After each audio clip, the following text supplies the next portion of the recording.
Hey, welcome to Hex Room.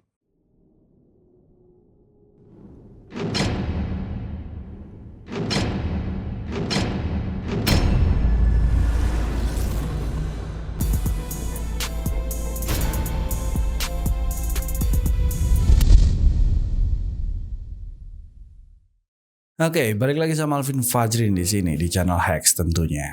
Dan ya, seperti yang banyak dari kalian minta ya, untuk aku membuat konten penjelasan tentang paranormal eksperimen kemarin, akhirnya ya aku buat sekarang. Jujur aja sebenarnya aku nggak pengen bikin konten ini sama sekali karena konsep dari paranormal eksperimen yang kemarin ya udah kayak gitu aja gitu, di tempatnya langsung dan experience-nya langsung di sana, nggak ada penceritaan ulang seperti ini. Dan aku juga nggak pengen bikin konten itu sebenarnya karena aku nggak pengen terlalu halu gitu sama apa yang terjadi sama kemarin gitu. Ya tapi karena melihatnya banyak komentar yang kayaknya gagal paham sama kontennya ya, akhirnya mau nggak mau aku harus bikin konten ini agar yang gagal paham ini bisa lebih tercerahkan. Dan aku juga akan sedikit menceritakan tentang hal-hal yang terjadi dan apa yang aku rasain di sana waktu main The Stairs game. So, daripada kelamaan kita langsung aja mulai penjelasan yang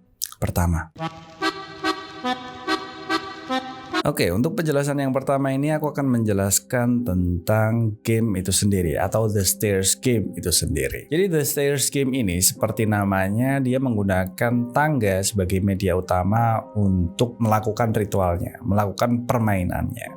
Dan ya seperti yang udah aku lakuin kemarin, aku menyiapkan sebuah tangga yang sebenarnya pada aturannya itu tangga ini tidak ada aturan jumlahnya sama sekali. Gak harus 20, gak harus 15, dan ya memang gak ada jumlah tertentu. Yang penting di situ ada banyak anak tangga gitu. Itu yang pertama. Terus yang kedua, aturan gamenya adalah aku harus sendirian mainnya di sana. Ya itu kenapa aku sendirian gitu kemarin. Ya walaupun ya buat kalian nih yang komen banyak banget ya, khawatir takut terjadi bla bla bla dan sebagainya, kalian harus tenang aja karena kalian harus tahu juga kalau aku tuh nggak bener-bener sendirian di sana. Jadi aku berangkat ke sana itu aku bertiga sama ADH dan Ponta. Tapi mereka itu jaganya di luar gedung. Jadi ya aku emang sendirian di gedung itu, tapi nggak bener-bener sendirian di area itu. So kalau misalnya ada apa-apa dan sebagainya itu semua masih terkendali gitulah. Jadi kalian nggak usah terlalu khawatir, tenang aja gitu. Terus yang ketiga adalah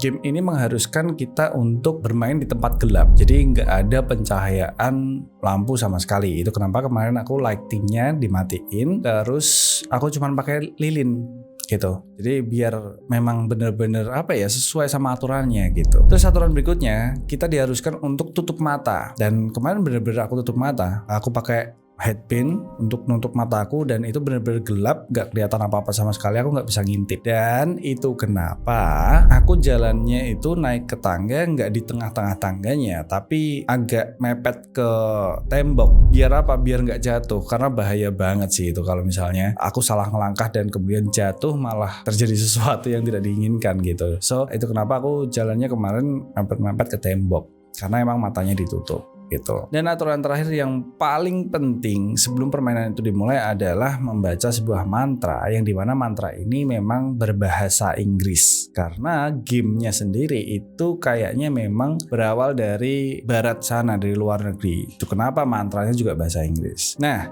di sini aku akan sedikit jelaskan tentang kenapa mantranya bahasa Inggris dan kenapa aku bacanya bahasa Inggris, nggak aku translatein aja ya. Gini. Oke, buat kalian yang mungkin nggak paham ya, mantra ini itu kalau di bahasa Indonesia kan, itu tuh semacam permintaan kepada Lucifer, yang dimana Lucifer ini adalah iblis ya, nama dari iblis gitu ya. Permintaan kepada Lucifer untuk membukakan gerbang kerajaannya karena aku datang untuk masuk ke sana. Itulah cerita dari mantranya gitu. Nah, kalau kalian tahu ya, Lucifer ini atau iblis ini itu bahkan dia ada sebelum manusia pertama pun ada. Oke, jadi dia tahu segalanya tentang manusia, bahkan dia tahu bahasa dan sejarah bahasa dari manusia itu sendiri. So, nggak masalah pakai bahasa Inggris, bahasa Indonesia, bahasa Jawa, apapun bahasanya, mereka pun akan paham. Lucifer akan paham, karena konsep Lucifer ini adalah iblis gitu. Nama seorang iblis. Jadi nggak masalah mantranya pakai bahasa apa tuh nggak masalah. Jadi nggak usah terlalu banyak yang mempermasalahkan masalah mantranya gitu. Mau dipakai bahasa Indonesia pun juga bisa aja jadi, bahasa Jawa pun bisa aja jadi, dan sebagainya. Sebenarnya mantra ini sendiri terdengar terlalu gamblang kalau menurutku, karena itu hanya sebuah kata-kata permintaan yang tidak memiliki syarat apapun gitu. Nah, dari situ sebenarnya aku agak skeptis sama permainan ini. Kayak mengada-ada aja gitu. Kalaupun kita takut ya karena emang kondisinya gelap, matanya ditutup, terus kita sendirian di sana, ya wajar kalau takut. Aku berpikir seperti itu tentang game ini. Sampai akhirnya ya kemarin aku coba. Nah, untuk penjelasan tentang cara bermainnya ya.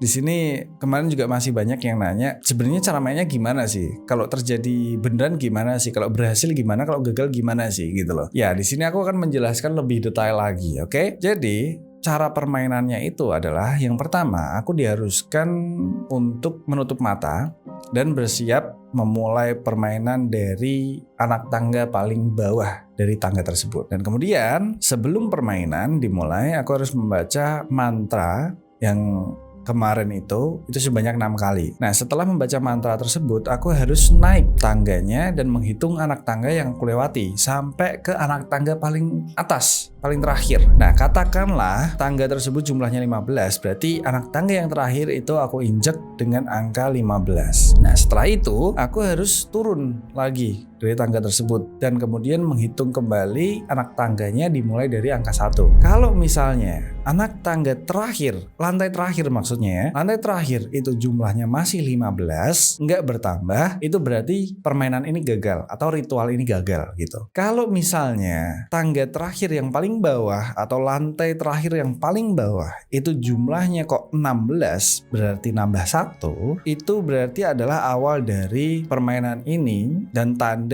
dari permainan ini berhasil gitu. Nah, kalau misal berhasil, aku diharuskan lagi, pemain diharuskan kembali untuk naik lagi ke atas gitu dan menghitung kembali anak tangga dimulai dari 1. Kalau misalnya kita udah nyampe nih di anak tangga terakhir paling atas dan jumlahnya masih 16, berarti permainan masih berlanjut ya. Kan tadi 15 nih, turun jadi 16, naik lagi 16 lagi nih. Nah, itu berarti permainan udah berhasil tuh. Itu udah kayak katakanlah kita udah dibukakan gerbang gitu lah. Nah, setelah itu kalau udah sampai atas dan angkanya juga 16, kita diharuskan untuk turun lagi dan menghitung anak tangganya lagi dimulai dari angka 1. 1, 2, 3 dan turun terus. Permainan ini akan berhasil jika ternyata anak tangganya itu bertambah terus menerus. Yang tadinya 16, ternyata ada yang ke-17, 18, 19, 20 dan seterusnya. Katanya anak tangganya akan tidak terprediksi gitu. Maksudnya bisa jadi 50 anak tangga, bisa jadi 100 dan sebagainya. Pokoknya sampai habis ke bawah. Terus kalau misalnya tadi cuma 15, 16, 17, 18 bisa sampai 40, 60. Pokoknya turun terus. Kita diharuskan untuk turun terus sampai anak tangganya habis. Kalau sudah seperti itu, berarti kita bisa dibilang udah masuk ke alam mereka gitu, ke alam si Lucifer ini. Nah, setelah masuk ke alam Lucifer ini, tantangannya adalah ketika kita masuk, kita akan mendengarkan banyak sekali suara, mungkin kita disentuh dan sebagainya. Pokoknya banyak banget distraksi. Nah, di tengah-tengah distraksi itu kita tidak boleh membuka mata sama sekali, nggak boleh buka penutup mata sama sekali, dan kita diharuskan untuk terus turun ke bawah sampai anak tangga habis. Nanti kalau anak tangganya udah habis, kita akan bertemu dengan satu suara yang itu jelas banget suaranya. Ini kalau benar-benar berhasil ya, kita akan bertemu dengan satu sosok suara ini yang dia akan menanyakan, apa maumu? Nah, di situ kita harus mengucapkan keinginan kita gitu. Kita pengen apa gitu dan sebagainya. Terus kalau udah, kita diharuskan lagi buat naik anak tangganya. Jadi untuk menyelesaikan semua ini kita harus kembali naik lagi. Waktu naik itu kita nggak perlu ngitung lagi, pokoknya naik aja terus sampai anak tangganya habis, sampai paling atas sendiri. Nah kalau kita udah sampai ke anak tangga yang paling atas udah habis itu, permainan selesai. Dan katanya nih ya, kalau permainan sudah berhasil sejauh itu, apa yang kita inginkan dan kita ucapkan ketika kita ini ditanyain apa keinginan kita itu akan terwujud katanya. Jadi bisa dibilang siapapun itu, katakanlah itu Lucifer ya, itu akan mengabulkan permintaan kita. Katanya gamenya seperti itu. Itu cerita lengkap dari gamenya lah, aturan dan cara bermain dari gamenya. Dan jujur aja aku harus disclaimer ya, aku mencoba permainan ini sama sekali tanpa niat untuk meminta apapun. Itu yang pertama. Terus kedua, aku mencoba game ini sama sekali tanpa kepercayaan bahwa itu akan berhasil. So aku tidak berharap apapun tentang game tersebut. Aku cuman bener-bener pure pengen nyobain adrenalinnya aja. Terus aku emang bener-bener pure ya cuman sekedar bikin konten gitu. Gak ada niatan pengen terjadi, terus habis itu melakukan kontak, terus habis itu meminta sesuatu tuh gak ada sama sekali. So aku takutnya kalau malah jadi salah niat, itu aja sih. Dan ya itu tadi adalah penjelasan tentang aturan dan cara bermain gamenya. Agak sedikit panjang ya, tapi emang seperti itulah keseluruhan cerita tentang gamenya. So selanjutnya aku akan menceritakan apa aja sebenarnya yang terjadi di sana dan apa aja yang aku rasain dan apa aja yang gak kerekam sama kamera dan sebagainya. So kita mulai. Oke, yang pertama adalah ketika permainan akan dimulai. Ketika permainan ini akan dimulai, aku di situ juga bilang kalau tiba-tiba hening, tiba-tiba sunyi banget. Ya, kalian harus tahu kalau gedung ini itu ada 3 lantai dan gedungnya emang luas dan kosong, sama sekali nggak ada barang apapun di sana. Itu yang mungkin membuat gedung itu jadi kayak banyak sarang burungnya. Aku nggak tahu itu burung apa ya, yang pasti itu burung banyak banget di sana dan mereka suka berterbangan gitu. Terus kalau kalian lihat di tangga itu banyak kotoran, itu adalah kotoran-kotoran burung. Dan itu kenapa di situ aku juga sempat bilang banyak suara burung gitu, karena emang gedung itu emang banyak burungnya. Nah tapi anehnya ketika aku akan mulai permainannya, tiba-tiba tuh hening. Yang tadinya ada suara-suara burung terbang-terbang dan sebagainya, itu tuh hening, bener-bener tiba-tiba hening banget. Di luar gedung itu ada jalan raya, pas banget juga. Gak ada suara motor, gak ada suara mobil sama sekali lewat, karena emang aku tengah malam ya. Ini tutup matanya udah aku siapin.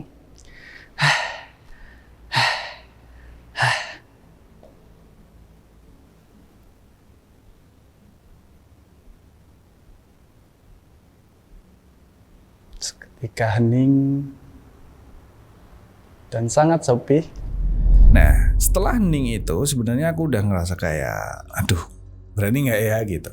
Karena ya sendirian gitu kan di situ. Berani nggak nih gitu. Ya udahlah, coba aja gitu. Setelah itu, keanehan kedua adalah ketika aku mulai permainannya dan mulai membaca mantranya, tiba-tiba aja tuh burung yang ada di lantai bawahku itu langsung kayak berisik banget. Mungkin lebih tepatnya kayak mereka tuh nggak tenang gitu, kayak wah terbang nggak beraturan dan suaranya kenceng banget gitu, banyak banget kayak gitu, banyak banget mereka terbang gitu. I come before you today, Lucifer. Open the gate of your kingdom for me. I come before you today, Lucifer. Open the gate of your kingdom for me.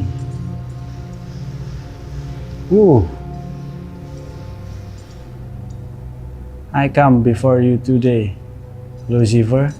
Open the gate of your kingdom for me.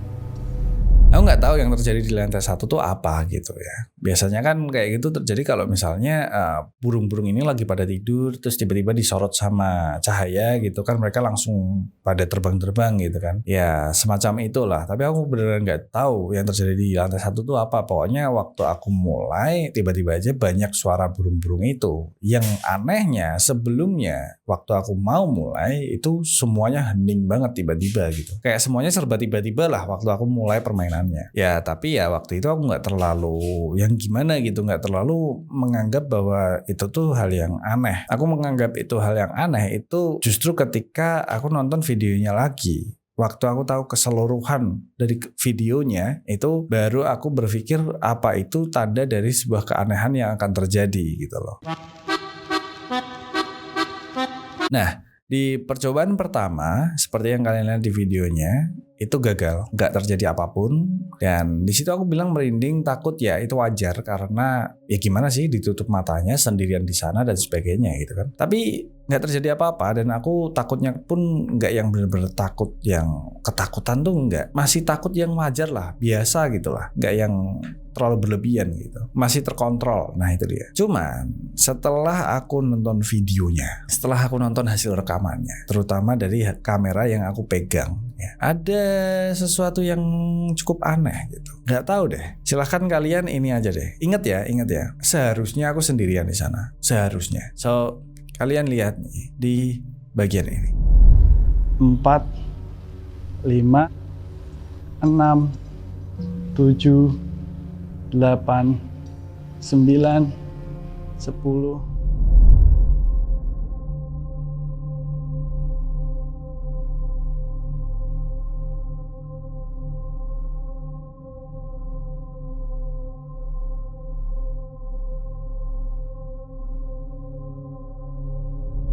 Nah, kira-kira itu apa ya?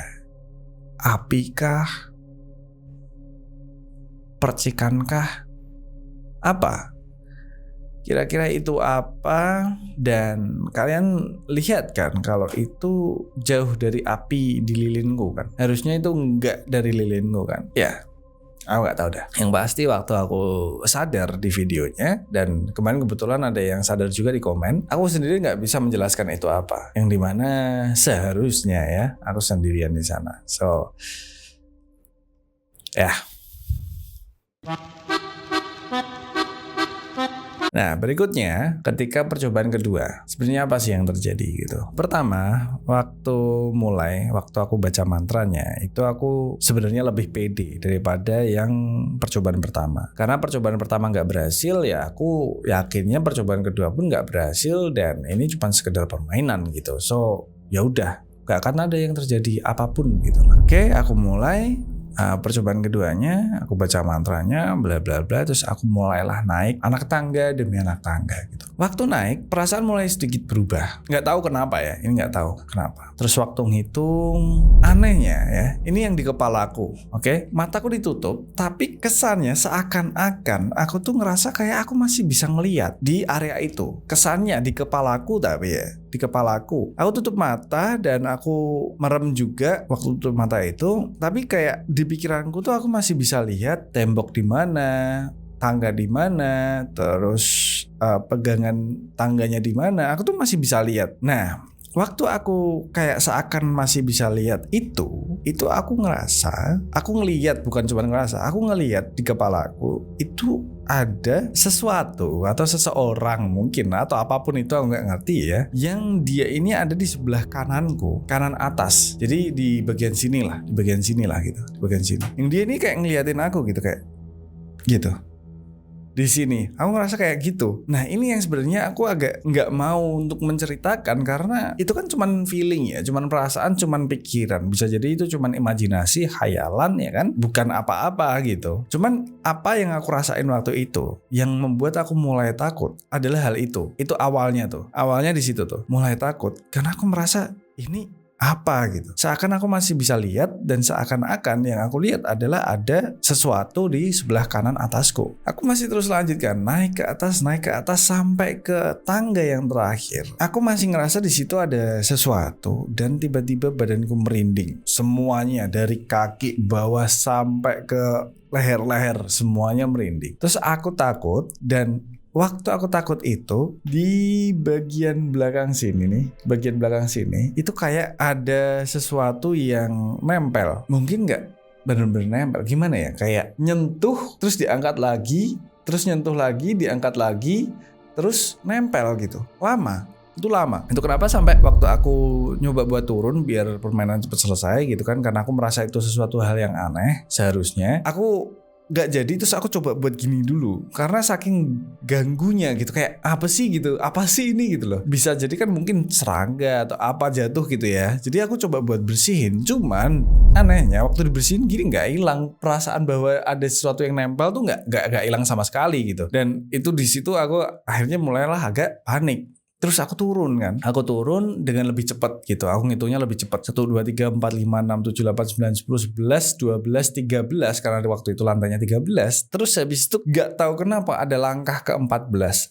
12, 13.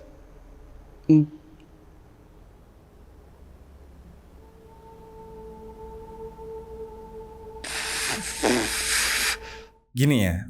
Aku nggak ngomong ada anak tangga ke-14, tapi ya yang aku rasain waktu itu mungkin karena panik. Ada langkah ke-14, yang dimana langkah ke-14 ku itu aku ngerasa masih ada anak tangga. Setelah itu aku mundur karena aku nggak mau memastikan apakah itu benar anak tangga ke-14 atau emang langkahku aja yang ke-14. Aku nggak tahu. Aku nggak mau memastikan itu. Aku juga nggak bisa memastikan itu. Akhirnya aku memutuskan buat mundur. Aku mundur ke atas karena ya sebenarnya nggak pure karena takut sih, tapi juga aku nggak mau terlalu terbawa sama suasana sampai akhirnya membuat sesuatu hal yang aneh gitu di kamera atau jadi tontonan yang aneh gitu. Karena aku nggak mau mempengaruhi orang untuk mengatakan bahwa game ini benar-benar bisa terjadi gitu kan. Aku nggak mau memastikan itu langkahku 14 atau tanggaku yang ke-14. Intinya aku langsung naik gitu aja ke atas, dan di atas itu aku sempat duduk sebentar jongkok. Aku ketakutan dan aku sebenarnya pengen lari udah itu, tapi karena aku tahu kalau aku lari malah justru bahaya, ya udah aku coba tenangin diri dulu. Aku jongkok. Nah ini yang nggak kerekam sama kamera. Satu hal yang nggak kerekam sama kamera yang sebenarnya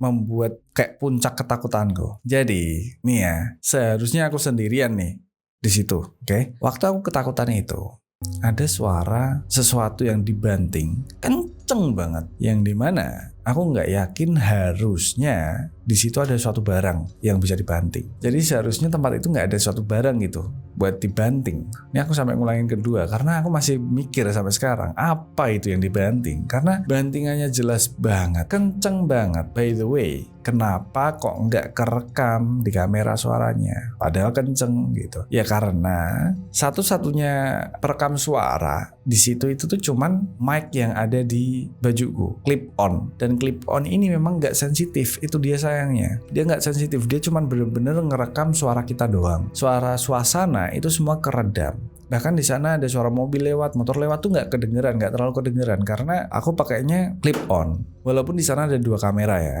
Kamera pertama adalah handycam, kamera kedua adalah yang aku bawa ini. Dan yang aku bawa ini, yang sekarang buat aku syuting, itu nggak ada suaranya dia. Mic-nya mati, rusak. Tuh kenapa aku pakai mic ini juga. Ini cuman bisa ngerekam gambar yang aku pakai ini. Nah yang handycam itu aku pasangin mic wireless, jadinya ya itu buat clip on gitu. Nggak ada perekam suara selain kamera handycam itu doang sama clip onku ini. Jadi sayang banget suara bantingan itu nggak kerekam sama sekali sama mic clip onku, teredam. Padahal itu kenceng banget. Bahkan nih ya, waktu aku keluar, dia waktu itu tanya, itu tadi suara apa? Dia sampai denger loh, dia yang di luar itu sampai denger loh. Ada suara bantingan berat gitu, itu kenceng banget. Aku juga nggak tahu itu apa. Yang aku tahu di situ seharusnya nggak ada barang apapun yang bisa dibanting, atau mungkin pintu bisa jadi karena di sana ada kamar mandi dan memang masih ada pintunya tuh kamar mandi. Nggak tahu juga. Aku nggak berani ngecek dan ya udah akhirnya aku keluar dari sana. Aku nggak tahu dah sebenarnya apa yang terjadi, itu suara bantingan apa, dan aku nggak bisa memastikan gitu. Tangga ke-14 itu ada beneran atau enggak. Aku nggak bisa memastikan. Ya, yang aku bisa ceritain ke kalian ya apa yang aku rasain doang. Itu sayangnya. Itu kenapa sebenarnya akhirnya konten penjelasan ini cuma sekedar untuk cerita aja yang aku ceritain, bukan penjelasan atau fakta apapun dari video kemarin. Intinya kemarin serem banget lah. Oke, kayaknya itu aja yang bisa aku ceritain ke kalian, aku jelasin ke kalian, dan semoga kalian bisa sedikit memahami gitu apa yang terjadi kemarin, dan yang gagal paham mungkin bisa lebih paham lagi ya. Yang mempermasalahkan bahasa itu agak cukup aneh buat aku karena ya kalian tahu nggak sih kalau makhluk gaib itu atau mereka itu umurnya lebih panjang dari kita, yang dimana kita umur cuma 60 mentok 100, mereka bisa ribuan gitu. Bisa jadi mereka malah justru tahu sejarah bahasa itu asalnya dari mana kan. Kenapa masih mempermasalahkan bahasa, itu agak aneh aja. Dan ya kayaknya itu dulu aja video kali ini. Thank you buat kalian yang udah selalu support Hex, thank you buat kalian yang stay tune sama Hex, dan jangan lupa buat like, comment, dan subscribe. Terakhir, bye. It's behind you now.